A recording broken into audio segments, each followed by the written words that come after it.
Welcome to It Depends, a sales tax podcast by TaxConnex. I'm your host, Brian Greer. Sales and use tax can be confusing and very overwhelming, but it doesn't have to be. Whether you work in industry or at a CPA firm, or just someone who wants to stay informed about the latest sales tax laws, we've got you covered. Periodically, we'll explore different aspects of sales tax. So whether you're a tax pro or a novice, tune in and join us as we attempt to simplify the complexity of the sales tax world. This is It Depends, because with sales tax, there's rarely just one answer, and often that's our answer to many questions. It just depends.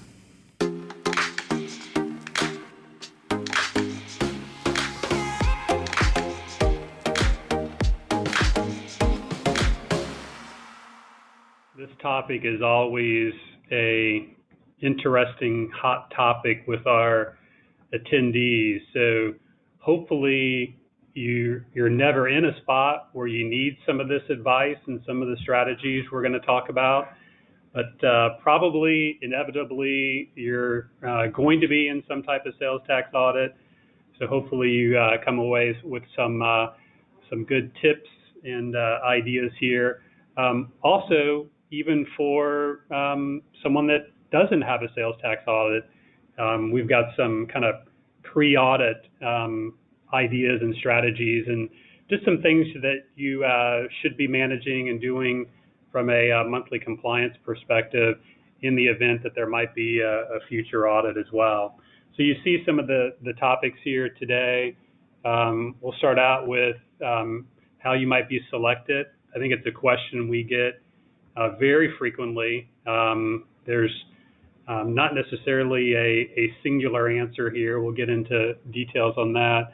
Obviously, managing the audit, options for responding to the initial assessment, and also just probably throughout the discussion, we'll talk about some real-world examples. Jeff's been doing this longer than I have, probably closer to 30 years, and really comes at this from a couple of different angles, I guess 3 different angles. One, as an auditor, the second, working in industry, and then the third as a consultant. So he's got some good perspectives to share with you all. Dan, I'll give just kind of a quick description about TaxConnex as well. But just for the audience that is not familiar with our organization, Liz had referenced Jeff being the practice leader for our consulting group. Our firm, we focus very specifically in the sales and use tax space and have the 2 different practice areas, one being that consulting advisory practice that Jeff heads up, and the second being our compliance outsourcing service. So for a lot of our clients that have a multi-state sales tax obligation, we essentially become an outsourced sales tax resource for them, where we prepare and file their returns, remit their payments to the jurisdictions, and just kind of manage the whole process for them. So that's the only commercial we're going to give you on TaxConnex today. The rest of it hopefully will be educational for you guys. And a good segue over to Jeff here for the first part of the discussion then.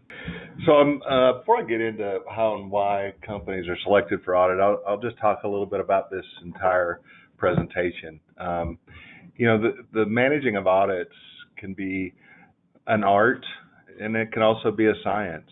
And, depending on your business circumstances, depending on the audit, the auditor, the state, all of those factors kind of go into how to manage through the audit cycle or the audit program.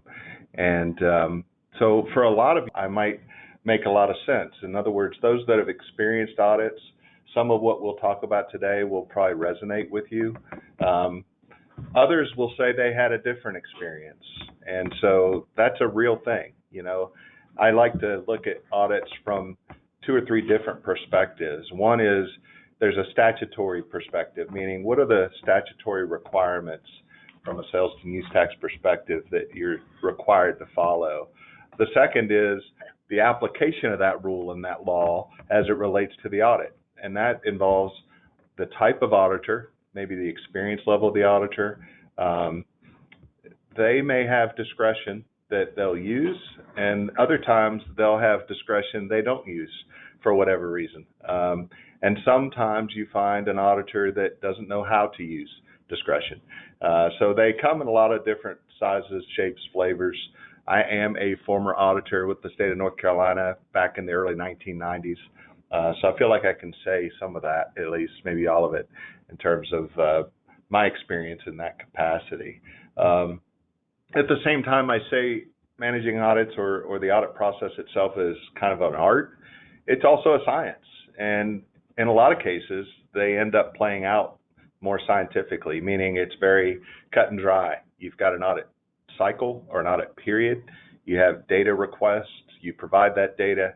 The process happens, and it basically works out. The simpler your business, the younger your business, usually the less sort of difficulties you're going to experience and the less variety you're going to experience. But any company might go through an audit in one state and have a fantastic experience with both the auditor and the way the process works. And the very next month, they might go through an audit with another state, and it might be a complete disaster or debacle. And I mean that from the standpoint of the auditor just managing it in a different way and creating a lot of anxiety for the business and a lot of difficulty, I think, in kind of trying to get to a resolution. So as Brian said, we do get this question fairly often: how and why are companies selected for audit? My standard answer for most of my time in this environment has been, it's usually predominantly based on audits of other companies. So auditors themselves are out there mining their next audits, and that's historically been the case. It is not the sole reason or methodology, but business-to-business transactions and audits of other businesses tend to drive a great deal of exposure to audits, to auditors, and hence the sort of continuous flow of audits that tend to happen. There has been, I think, a level of scrutiny that's changed a bit from the Wayfair decision. We have seen a few states that have really driven their audit ID through what we call nexus questionnaires.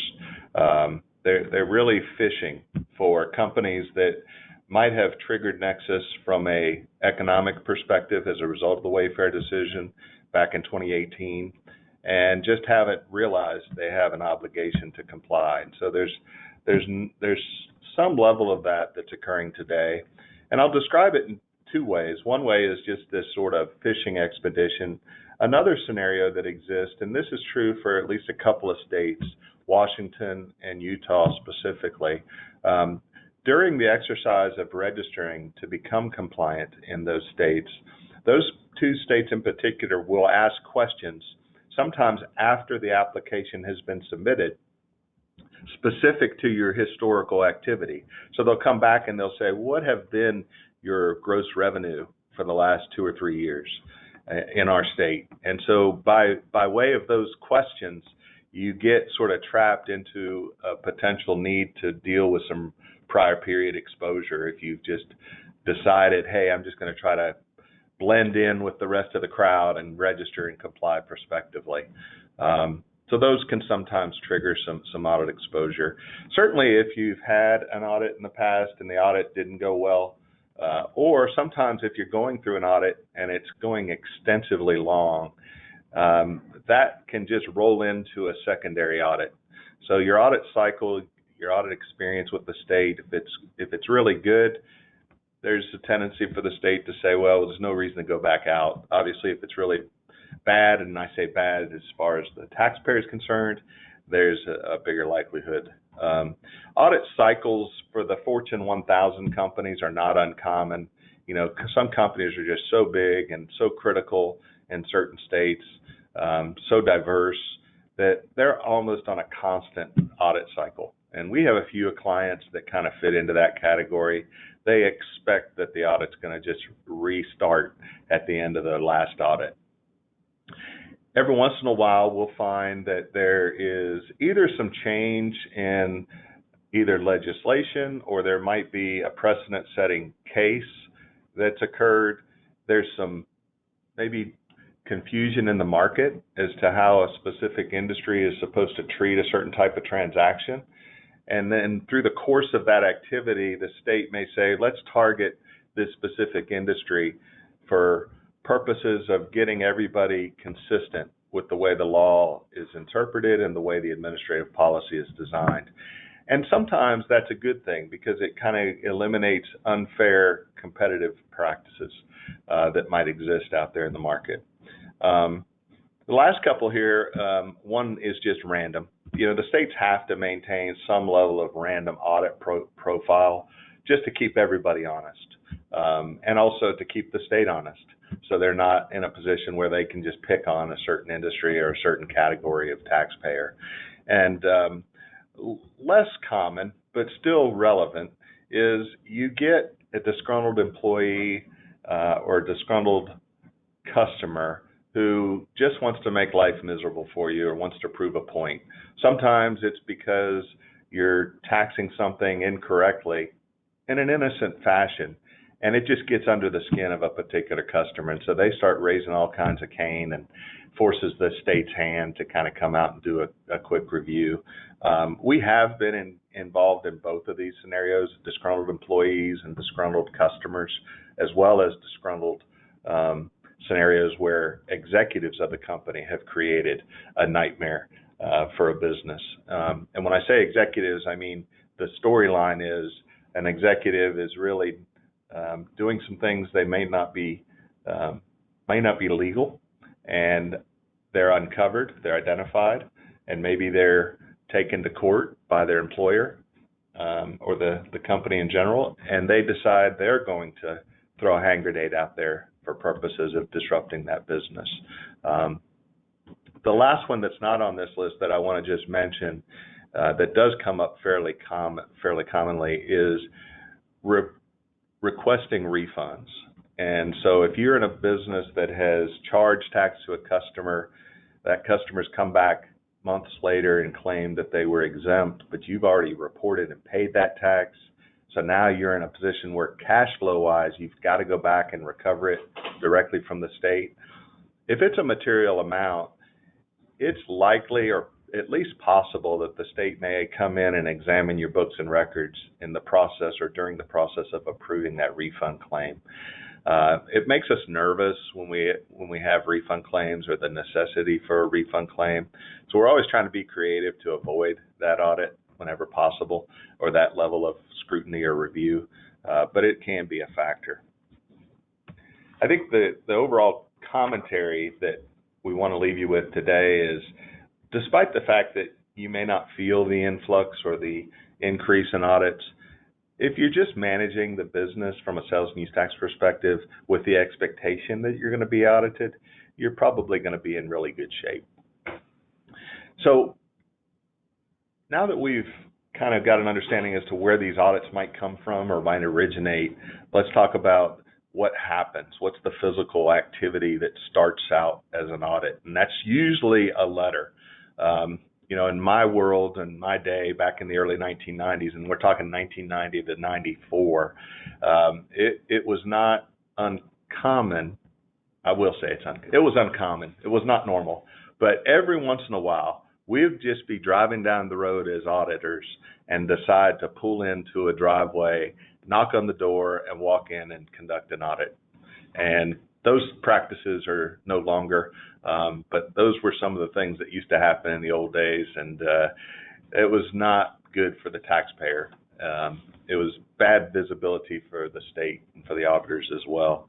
But you know, what typically happens is you get some notification in the mail, sometimes via email, depending on how you're connected with that particular state. You may have an account online, and they may just leverage that administrative account to notify you. And that notification is going to both stipulate the intent, it'll stipulate the scope of the audit, what tax types are included. It's common for a sales tax audit to also include audits of other tax schedules like income, corporate income, franchise, payroll taxes, maybe even property taxes. So that's not an uncommon scenario. Most of the time, the focus is either on income tax or sales tax. That tends to be the standard. There's going to be inevitably a laundry list of records that are going to come along with that notification. Sometimes the notification comes in as just a one-pager that says, hey, we're intending to conduct an audit of this company for this period in time. Please connect with us to talk about next steps. And then secondarily to that initial audit inquiry, there's a request for records and documentation. Essentially, what's going to happen is there's going to be a list that's way beyond what the state really needs to conduct that audit, but it is nonetheless going to be part of the program.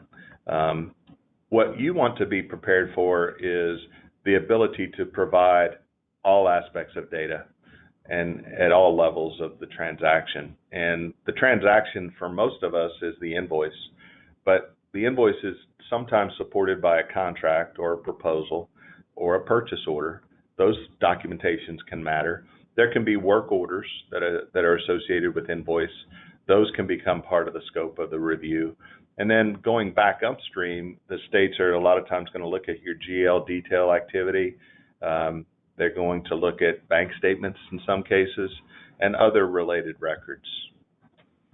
So it's important to just have a good sense for your process. Just understand what your sales and use tax process is and how you document and retain the required documentation as a result of the process itself. It's not a bad idea to kind of just document or outline your process and just have it available. The first thing I like to do with any audit is have a verbal conversation. Used to be face-to-face. Usually now it's a Teams call or something of that nature. And we talk through the entire process. We talk about the business, how the business is basically structured, how they go about managing their sales tax, and then how their process is managed and executed.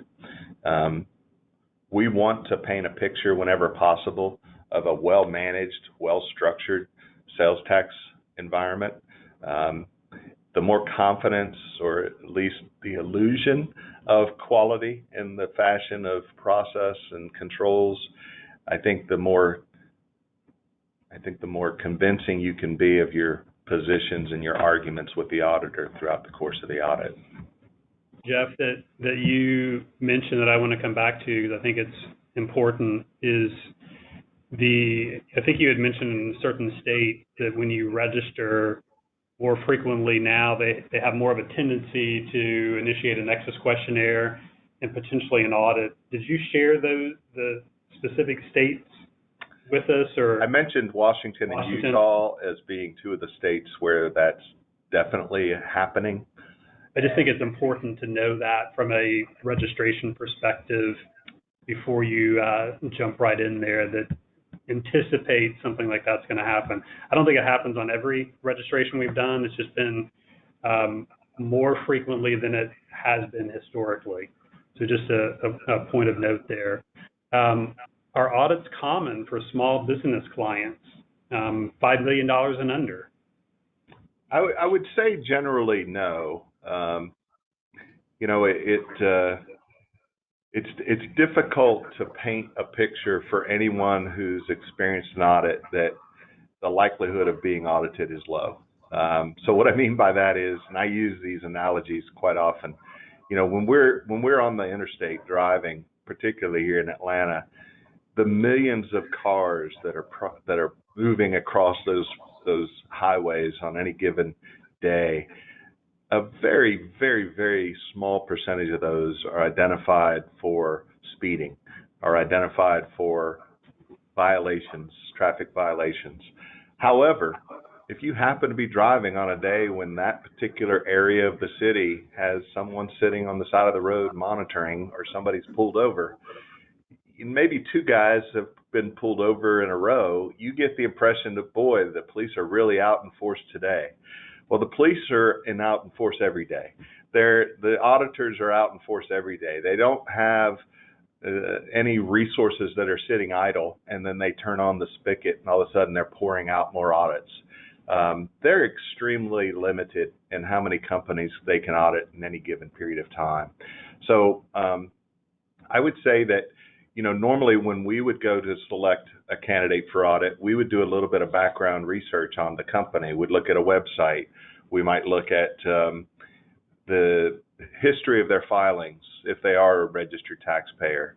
As I pointed out earlier, if I'm auditing another company and I see invoices from a company that, wow, it looks like they've got employees here performing services, their product and their service is taxable, yet they're not charging tax and or they're not registered. The smallest of companies can fall into that category and get selected for audit. And I remember I found an audit when I was back at the department, and the audit ended up being on a poor guy that was operating a mill. It was a blade mill out of his house, and he was out in the country. I really didn't realize what I was doing at the time, and I just felt terrible because this is a guy that he didn't have a lot of resources. I guarantee you he didn't generate more than a couple $100,000 a year in revenue, and was just trying to make a living. And I kind of felt guilty for auditing. But when you look at an invoice, you just don't know. And if somebody's not registered, you don't know if they're a $5 million or $500 million company. So I would just tell you that the smaller you are, the less likely you're to come up, because you're not going to be generating as many invoices as another business that's larger. And so that in and of itself is going to give you a little bit lesser of a footprint. So how to manage known risk and exposure under audit. I think, most of the companies I've worked with have something in their business that's not going smoothly, or that they don't have buttoned up to the degree they would like. Sometimes companies have a perception that they're exposed in a dramatic fashion or material fashion, and they really aren't. And other times companies feel like they got it all buttoned down and they're not at risk and they don't expect much to happen. But inevitably we uncover some gap in their business management of sales tax that creates some exposure or risk. In any case, it's a good idea prior to the audit, despite the fact that you might already have good process controls and everything seems to be flowing and being managed well. It's not a bad idea to just kind of take a look at things and make sure there's no gaps. And for some companies, those gaps might be things that happened evolutionary as part of the business growth, meaning I started out using QuickBooks, but then I migrated to a new ERP system. I went from a more manual sales tax application or calculation process to a more automated calculation process. I just feel more secure or more confident in one period or maybe more recent periods than I do the historical aspects of my management of sales tax. And so there's an opportunity to, when you grasp some of those situations, to walk into the audit discussion equipped with a strategy. And one of those strategies is around setting the audit sample. I'll tell you, this happened with one of our clients, a very, very large company, and they were just changing the way they managed sales tax application. And they did it during a certain period of time such that the audit we were engaged in spanned half the period before that time the change happened, half the period after the time that change happened. We did not want the auditor to look at the before. We wanted them to see the after. The after looked much better. And the way we ended up managing that or convincing or influencing the audit period for the sample was to say, look, we had a change in the way we managed all of our data for financial purposes, such that getting reports out of the older period is extremely time consuming and painful. Happy to do it. You tell us what you want, we'll give it to you.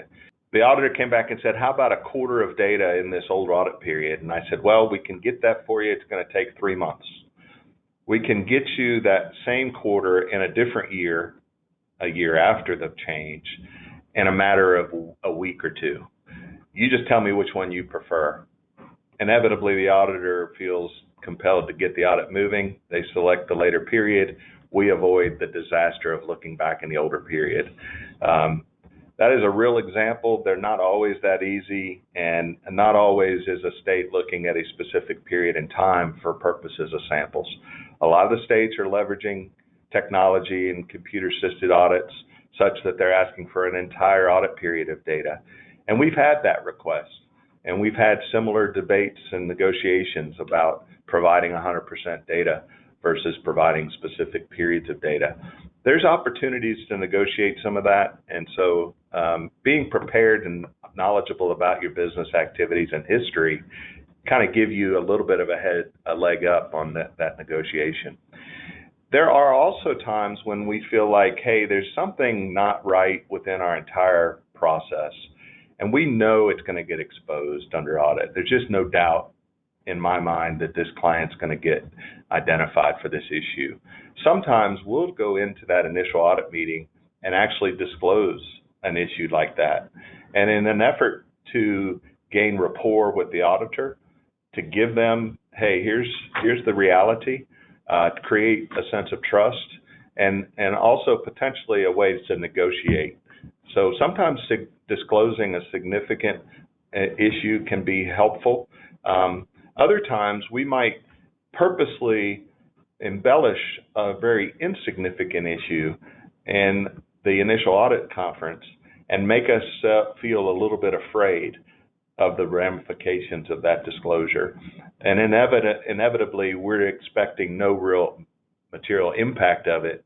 But again, it's a building of rapport, a building of sort of susceptibility with the auditor, which can be helpful.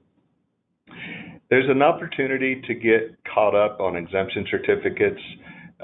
Most companies are deficient in this regard.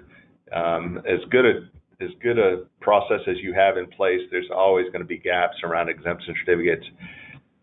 More often than not, and probably 99 out of 100 times you're under audit, you're going to have an opportunity, if you're missing an exemption certificate, to go back and try to get it from that customer. The problem is more with the customer. The customer's either gone out of business or they're just not in a position to be able to accommodate the request. So that's a challenge. Another thing that you can start to prepare yourself for is you've got known customers who are maybe Fortune. I was on a call this morning with somebody that had this same question. They're Fortune 500 customers, and they've got robust sales tax processes of their own. It's reasonable to expect that some of those customers might have self-accrued and remitted sales tax when I've failed to charge it. Maybe I should have been charging and I just didn't start until more recently. So in their historical invoicing, they may have already paid it. There's an opportunity, and we refer to this opportunity as an XYZ letter, but it's essentially an affidavit that you can go and get your customer to sign a statement saying that that tax has already been fulfilled and paid to the state, whether it was under audit or whether they self-accrued and remitted it directly. And that generally will serve to mitigate that exposure for you under audit. So these are all just sort of tools that are available to you as you think about or plan or prepare for an initial audit conversation. The second part of the equation is managing the relationship with the auditor. And I like to just say, management of audits is as much about managing the auditor as it is anything else.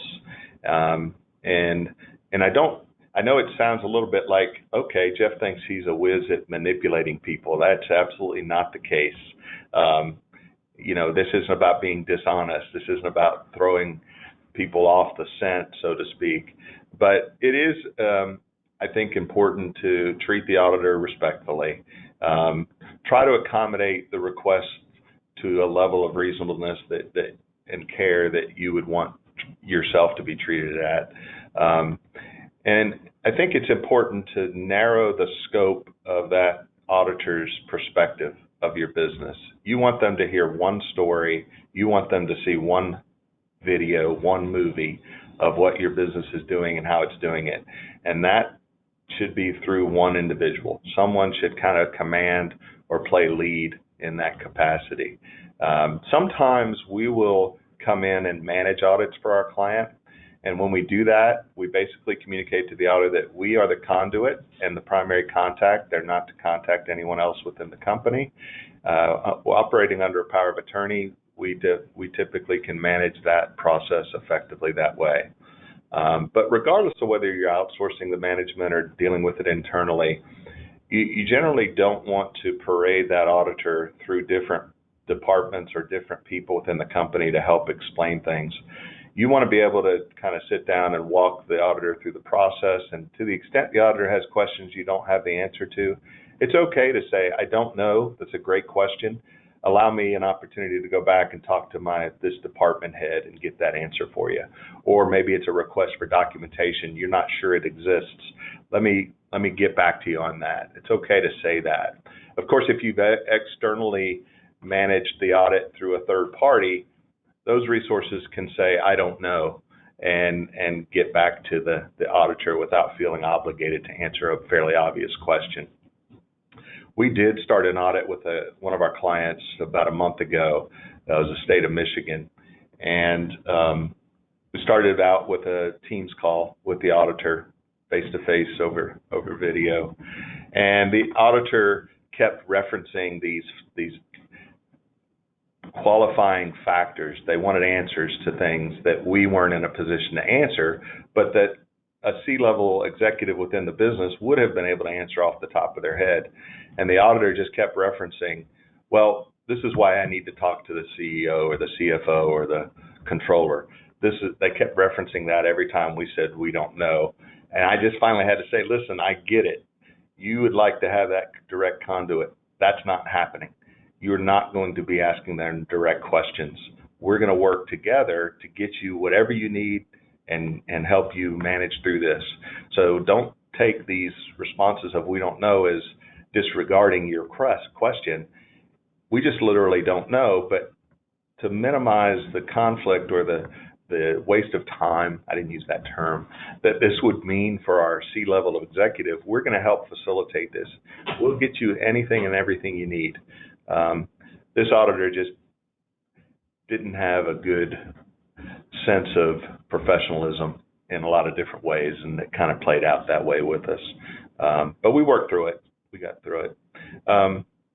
The other thing that I mentioned earlier is you're likely to get a very, very long list of documentation as part of the audit request.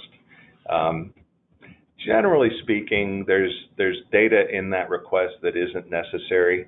It's difficult for me to tell you what data that is just on the surface, but I'll try to give you a few examples, and I'll try to tell you how we typically manage through that. They're going to ask sometimes for copies of the sales tax filings. You wonder why they'll ask for that when they should have access to that in their own internal systems, but they still ask for it. They'll ask for income tax returns at both the state and federal level. They'll ask for supporting documentation of the returns that are filed. The way we respond to those kind of requests is we give them the income tax returns. They're going to get them anyway. They can go to the federal government and get them if they need to. So I give it to them as soon as I possibly can. Same with copies of the returns. When it gets into the supporting documentation for the monthly filings, if they are monthly, I tend to ask them, do they need all of them, or are there specific periods they'd like to look at just to get comfortable? Because all they're really trying to do at that stage of the audit is get control. They want to know that they're going to be seeing all the documents that you have to offer. So they want to see your gross receipts. They want to see how that translates to gross revenue for that particular state. And they're just checking off some boxes. Additional requests might look like bank statements, financial statements, chart of accounts, GL detail. And it's that level of detail that we start to kind of maybe step back a little bit. I almost never provide bank statements. And the way we get around that is we just try to give them a lot of information up front that we know they can use to conduct the audit. And we just hold back on the bank statements, just say, hey, that's a really difficult thing, or that's a challenge getting it out of our finance department, or that's going to take some time. And the delay over time, the auditor sometimes just realizes they don't really need it, and they decide to move on eventually. That's just a strategy. It doesn't mean it's a good strategy. It doesn't mean it's always going to work. It's just it's a thought process. The more data and information you provide, the more opportunity there's going to be for questions and assertions that something doesn't reconcile, something doesn't make sense. So I like to really give as much data as I can quickly up front that's reasonable. Sometimes I'll stage it intentionally, where I'll give a good amount of data in the first week, and then the second week I'll give some more, and the third week I'll give a little less, and then I kind of fade away, making sure the auditor has enough information to be able to do some work and make their own progress. The other thing I'll do, and again, it's really just about building rapport. Sometimes it's wanting the auditor to feel important. I'll ask them questions, sometimes questions I already know the answer to, just to kind of get a gauge for how they perceive things. So I'll ask them a technical question about taxes, may or may not have anything to do with that particular client, just to kind of get a feel for, are they more casual, more mature in terms of their application of their assertions and rules, or are they by the book and everything that they see they're going to assert or assess. So auditors, at the end of the day, they do have discretion. They are out there in the field typically by themselves.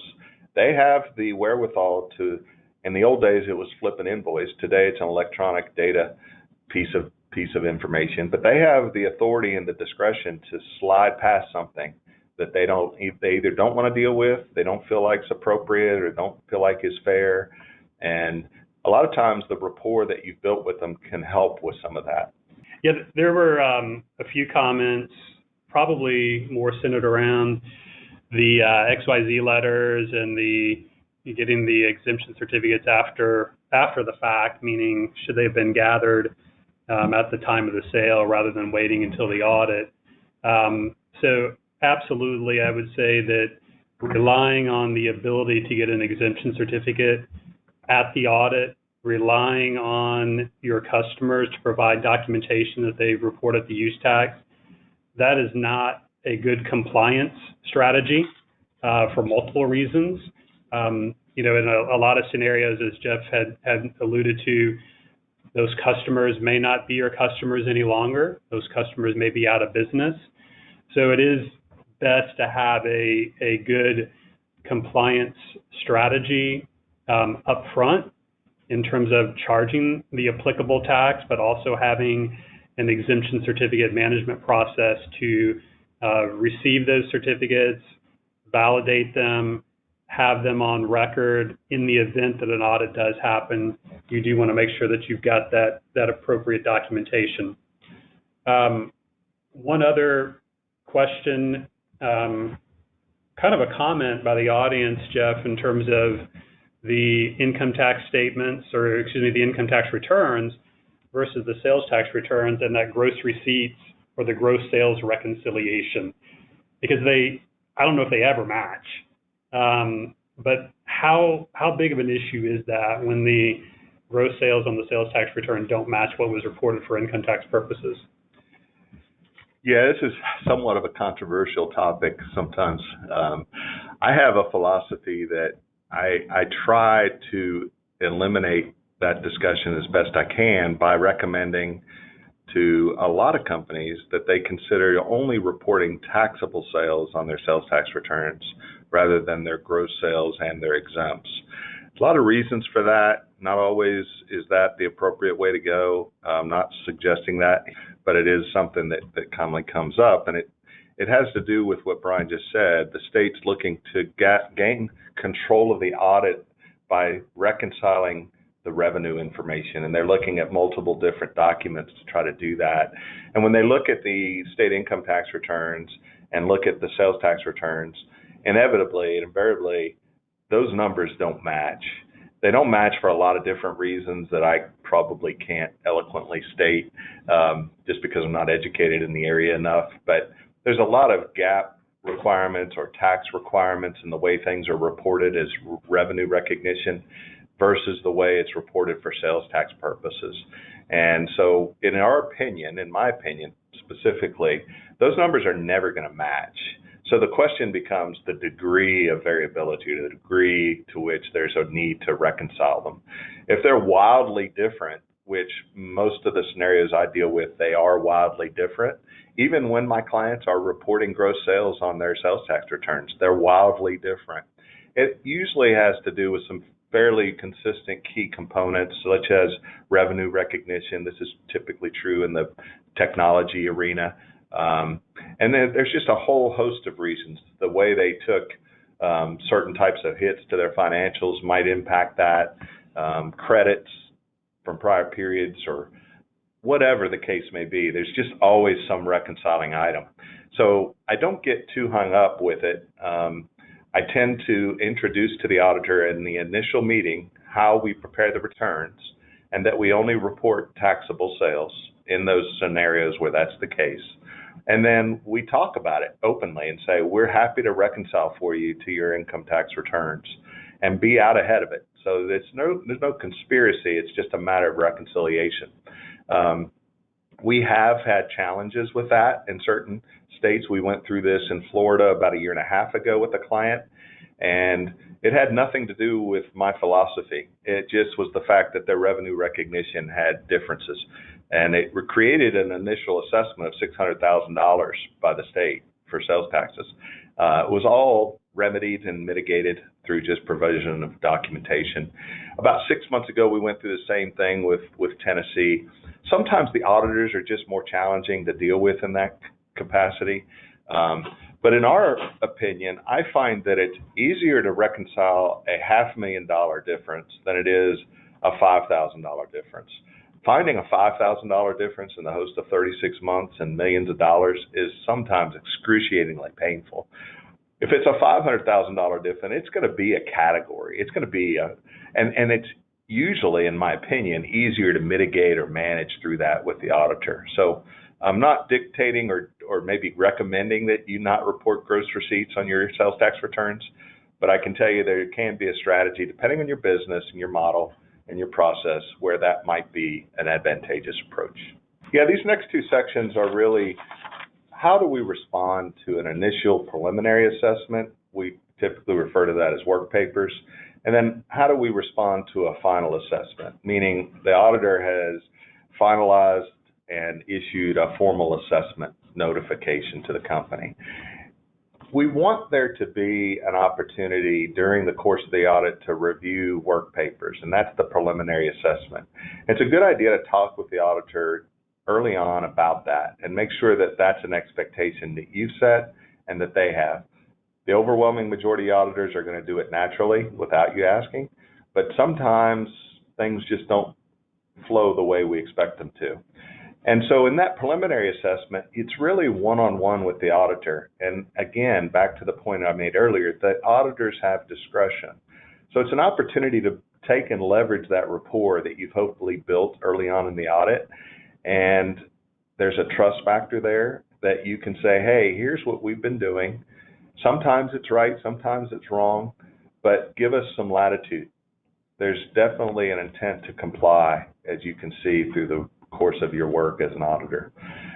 Look at statute of limitations waivers with some degree of scrutiny. In other words, when the auditor says, hey, I've got some work papers for you to review, but I need your responses within 2 weeks because I got to close this audit, there's probably some good leverageable waiver agreeability there, meaning go ahead and say, hey, can we get some more time? The auditor says, yeah, I can give you more time, but you need to sign a waiver extending my ability to assess you for another 3 to 6 months. That's okay. Sign the waiver. It's not a bad thing.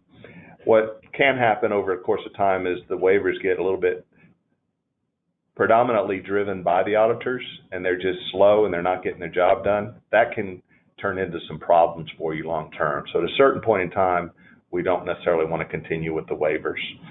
As you start to look at the work papers, try to be not so much nitpicky about it as best you can, but to focus on materiality, focus on the material items, and try to negotiate as much as you can in a favorable fashion the items that are most important to you, while at the same time maybe giving up some of the smaller items that you may feel argumentative about, but they're really not worth the fight financially. And so you can acknowledge that maybe you disagree, but you're going to give that to the auditor. But on this other topic, hey, we really feel confident we were doing all the right things. We're happy to change our process prospectively to accommodate it. Can you give us some latitude on the retroactive piece because we just don't have a way to recover from that financially. Obviously, we talked earlier about getting your certificates, XYZ letters if they're appropriate. If you're in conflict at a certain point, even during the preliminary assessment with the auditor's application of law, request their supporting documentation. How did they come to the conclusion that you fit this category of taxability? That could be administrative support, regulatory support, statutory support. This is becoming less and less common or necessary, but you also want to validate the projection methodology. If they're doing a block sample, meaning they're taking a specific month or group of months, and then they're just multiplying them out, you want to make really sure that that's a valid projection methodology for your particular business cycles. There's a lot of opportunity in the projection methodologies to mitigate the overall assessment. And then look at negotiating. The states are really trying to sell the audit. They don't really want to have an appeal. They don't want their supervisor having to get involved if they can avoid it. So it's a good idea to just try to work through that rapport again that you built with the auditor over time, hopefully, to maybe get some settlement items out of the way. There are some states, very, very few, that will do some pretty broad negotiations, meaning if I agree to pay this right now, do you agree to knock off this or at least waive penalties, something like that. Ultimately, there's going to come a time when this is going to turn into a final assessment. And to the extent you've worked through all the issues during the work paper phase and everybody's happy, you're basically then working to pay the assessment. You might need some payment options in terms of cash being tight. Those are usually available to you. So if there's no further issues with the audit, you're now finalizing it, paying it, and you're moving on. However, in the event you do have conflict and you can't get over a particular application of law, usually the next step is to request an informal hearing, and that usually takes place with the supervisor of that local office. If that doesn't work itself out, the next level of hearing is usually an administrative person within the department outside of that particular audit office, and then it graduates from there. You know, and it's usually the case that you're going to go through these different levels regardless of the event or the circumstance. And so you're going to have these different opportunities. And in doing so, you want to be a little bit careful as to how you position your argument at that first level, because you're probably providing documentation that the state can then use at the higher levels that might be used against you. So when you start to get into this place where you're really in conflict with the audit assessment, you might want to seek some external support and allow that person to kind of take the argument up with the state, and they'll be anticipating that argument going up into higher levels. Ultimately, there are cases where these types of issues are so material that it warrants going to court to try to get settlement or resolution. At that point, you're dealing with attorneys that have to represent you. We will bring attorneys into audits from time to time. Sometimes we'll do it because we're really trying to make an argument that we're not as confident about in terms of precedent-setting legislation or precedent-setting court determinations. There's different reasons to bring attorneys in at different levels.